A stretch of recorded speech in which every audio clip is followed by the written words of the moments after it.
आज मैं बात करने वाला हूँ कामाख्या अम्बुवाची मेला। आपको पता है कि अम्बुवाची मेला खास क्यों है, क्योंकि मैं कई वीडियो बना चुका हूँ इस पे।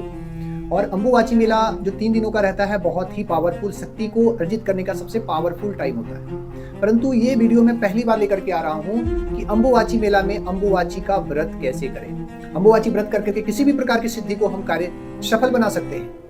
कोई भी कार्य के हमारे बाधा आ रहे हैं तो वो भी उसका निवारण पा सकता है। जो व्यक्ति कहीं हार जाता है तो वो अम्बुवाची मेला में आता है, और जो अम्बुवाची व्रत कर लेता है वो किसी भी प्रकार उसको कोई धरती पे उसको कोई टच नहीं कर सकता है। आज मैं बात करने वाला हूं अम्बुवाची मेला पे, अम्बुवाची का व्रत कैसे करें। इसी टॉपिक रहेगा। पूरा वीडियो देखें, शेयर करें, लाइक करें, सब्सक्राइब करें और ज्यादा से ज्यादा लोगों तक जानकारी। व्रत का पालन कैसे करना है और कब से प्रारंभ करना है, कैसे करना है।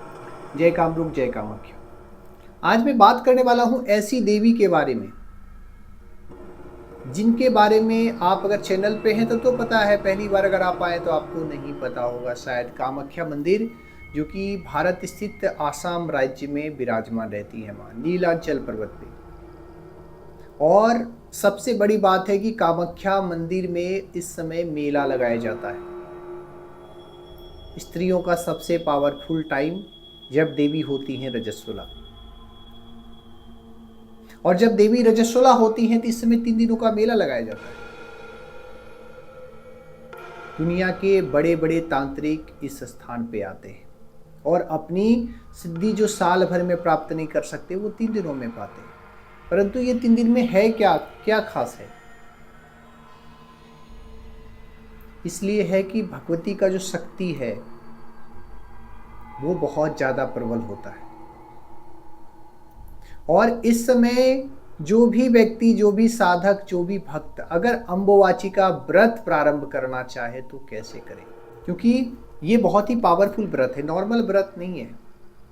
ये 3 दिनों का जो व्रत होता है, इसको पा करके आप किसी भी कार्य को करने में सक्षम हो जाएंगे। मात्र 3 दिनों का व्रत। व्रत का पालन कैसे करना है और कब से प्रारंभ करना है, कैसे करना है, इन सभी बातों को इस वीडियो में बताने वाला। पूरी वीडियो लेकिन आपको देखना पड़ेगा। अगर आप तंत्र व ज्योतिष से समस्या आ रही है, ज्योतिष से भी, एस्ट्रोलॉजी से भी अगर आप जानना चाहते हैं या तंत्र से जानना चाहते हैं तो मुझसे संपर्क कर सकते हैं। मेरा प्रचार करना कोई उद्देश्य नहीं है। प्रचार करना भगवती हमको इतना दी है कि वो खुद ही प्रचार करती है, हमको प्रचार करने की क्या जरूरत है। मैं हाई लेवल का चैनल ही नहीं चलाता हूँ, ना ही मैं कोई धाम लगाता हूँ। परंतु जो सही व्यक्ति को सही मार्गदर्शन मिले, इसलिए मैं वीडियो या ये सारी चीजें मैं लेके आता रहता हूँ, सिर्फ अपने शिष्य के लिए। तो ये जो व्रत है, ये व्रत छोड़िए, व्रत को कैसे प्रारंभ करें, इन चीज़ों के बारे में मैं बात करने वाला हूँ। व्रत की जो प्रारंभ है ये इस प्रकार से होंगे, चूँकि प्रत्येक वर्ष जो कामाख्या मंदिर होते हैं वो दोपहर में बंद हो जाते हैं। 22 तारीख को दोपहर में बंद हो जाते हैं। पूजा पाठ करने के बाद, श्रृंगार करने का बाद भगवती का मंदिर बंद हो जाते हैं। और जब मंदिर बंद हो जाते हैं तो इसी समय से हम व्रत को प्रारंभ करते हैं। जब ये व्रत प्रारंभ हो जाता है तो कितने समय तक रहता है? ये 3 दिनों का, यानी कि 22 से प्रारंभ होगा, 23, 24, 25, 26 को ही व्रत का पारण करेंगे जब मंदिर का कपाट खुलेंगे। कभी 25 को भी, कभी 26 को भी। तो ये ध्यान देना पड़ेगा कामाख्या मंदिर कब बंद हो रहे हैं और कब से इनका पूजन जो होता है वो कब प्रारंभ होगा, मंदिर कब खुलेंगे, ये भी चीज़ ध्यान देना पड़ेगा। 22 जून तो फिक्स है, उसके बाद भी आपको जानना पड़ेगा। 3 दिनों का व्रत होता है, जिस मंदिर खुलेंगे उस समय व्रत को आपको तोड़ना है। अब व्रत रखना कैसे है? तो पहला दिन स्नान करके सही तरीके से 4 बजे सुबह में उठ जाएंगे, बढ़िया से भगवती का पूजा पाठ करेंगे और उसी दिन से व्रत आप प्रारंभ कर सकते हैं। और व्रत में करना क्या है, खाना क्या खाना है, नहीं खाना है, वो भी ध्यान रखना है, क्योंकि खाना में आप ऐसा कोई भी अन्न ना खाएं तो बेहतर है। जो व्यक्ति नहीं रहे, कोई बीमारी वाला व्यक्ति है तो अन्न खा सकता है, परंतु बच के रहें, नमक से बचें, लहसुन प्याज ना खाएं। पहली बात है। दूसरी बात क्या है कि जो व्रत करना चाहते हैं वो फल पे ही रहें। रियल में जिसके पास सक्षम है वो फल पे रह करके व्रत करे।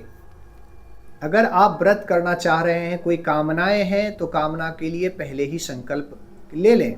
अगर आप कामाख्या आए हैं तो ठीक है, अगर नहीं आए तो आप अपना घर में कर रहे हैं तो घर में पहले ही संकल्प ले लें, ठीक है। उसके साथ साथ में आप दीपक अखंड दीप जला लीजिए। जो भगवती का आशीर्वाद हो तो अखंड दीप ही जलाएं, चूँकि कंटिन्यू जलता रहेगा और उसी दीप को साक्षी मान करके आप अपना पूजन पाठ प्रारंभ करेंगे। और जब लास्ट दिन होगा तो ब्राह्मण भोजन इत्यादि करा करके, कुमारी पूजा करके, अगर आपके पास सक्षम है तो ये सब चीज़ करने के बाद में फिर अपना व्रत को आप खोल सकते हैं, अगर आपके पास सक्षम है तो। ऐसा नहीं है कि मैंने बता दिया कि ये कार्य करना ही है तो आपको करना ही है। अगर आपके पास सक्षम हो तो ब्राह्मण भोजन और कुमारी भोजन कराएं, और नहीं करा पाए तो कहीं दान पुण्य अवश्य करें। एक कुमारी का पूजन तो आप कर ही सकते हैं, इतने सक्षम तो कितनों भी, अगर कोई नॉर्मल व्यक्ति भी है तो उसके पास क्षमता इतनी होते हैं। तो ये चीज़ कराने के बाद ही आप अगर चाहें तो व्रत को और भी आगे लेके जा सकते हैं। अब व्रत को कैसे आगे लेके जा सकते हैं? अगर कोई माला जाप कर रहे हैं तो उसको कंटिन्यू करना ही पड़ेगा, परंतु व्रत को उसी दिन खोलना पड़ेगा। व्रत का नियम जो है वो 3 दिनों के लिए ही रहेगा, और जो आप संकल्प लेंगे वो 3 दिनों का ही रहेगा, मतलब जब तक मंदिर खुले नहीं। मंदिर अगर खुल जाते हैं तो व्रत आपका पूर्ण हो जाएगा, फिर अच्छे तरीके से कार्य आप अपने करने में सक्षम हैं, फिर आप भोजन प्रसाद आप कर सकते हैं। परंतु पहले कुमारी पूजा जरूरी है। कुमारी पूजा अगर आप नहीं करते हैं तो, क्योंकि कामाख्या देवी अगर आते हैं तो यहाँ भी आपको कुमारी पूजन करना चाहिए। दान पुण्य अति आवश्यक है। दान पुण्य कुमारी पूजन ये जरूरी है, क्योंकि बार बार मैं दोहरा रहा हूँ। क्यों दोहरा रहा हूँ? क्योंकि माँ का रूप में कुमारी पूजन ही श्रेष्ठ है। आपके व्रत जो पूर्ण होंगे उसी के द्वारा ही होंगे, तो ये चीज़ ध्यान देना। अगर आप घर में हो तो घर में भी कर सकते हैं, और आप अगर कामाख्या आ रहे हैं तो कामाख्या में भी व्रत आप कर सकते हैं। 3 दिन के लिए आपको कुछ भी खाना नहीं है, फल पे रहना है, अखंड दीप जलाना है अगर आपके पास सक्षम है तो। और जैसे भी कार्य करें, अगर आप कोई नहीं समझ में आ रहा है तो आप मुझसे संपर्क करके क्लियर पूछ लें। ऐसे किसी भी चीज़ को प्रारंभ ना कर दें। अगर आपके पास समझ में, वीडियो में कितनी जानकारी देगा इंसान, छोटी सी वीडियो बनती है और वीडियो में सही जानकारियाँ सही तरीके से नहीं मिल पाते हैं। आपके जो प्रश्न रहते हैं वो पर्सनल ही पूछना, क्योंकि गुप्त चीज़ें तो वीडियो के माध्यम से नहीं बताते हैं, खास करके मैं नहीं बताता। गुप्त चीज़ें बता करके किसी भी व्यक्ति को भ्रम नहीं फैलाना, भ्रम तो फैलाना ही नहीं चाहिए। और अभी के समय में वीडियो का मतलब है भ्रम ही फैलाना। तो वीडियो इतना बनाइए जितना लोगों को जानकारी मिले, और कोई प्रश्न जिसको ज़रूरत पड़ेगा वो प्रश्न मिल करके पूछेगा ही पूछेगा, ठीक है। तो अगर आप तंत्र से रिलेटेड भी किसी भी प्रकार की समस्या है, या अगर आप साधना करना चाहते हैं, या एस्ट्रोलॉजी भी जानना चाहते हैं, किसी भी प्रकार की समस्या अगर आपके साथ में है तो आप मुझसे संपर्क करके भी, मिल करके भी, या व्हाट्सएप से कांटेक्ट करके आप उसका निवारण पा सकते हैं। खास करके निगेटिव तंत्र से रिलेटेड अगर आपकी समस्या है तो बिल्कुल, तंत्र पूजा कराना चाहते हैं तो उसके लिए भी आप संपर्क करना चाहते हैं तो आप संपर्क कर सकते हैं। मेरा स्थान कामाख्या में ही रहता हूँ, कहीं बाहर नहीं रहता हूँ, तो आप जब भी आएंगे तो आप मिलेंगे ही मिलेंगे। इस वीडियो ज़्यादा बड़ा ना हो, इतनी जानकारी लोगों के लिए काफ़ी होता है।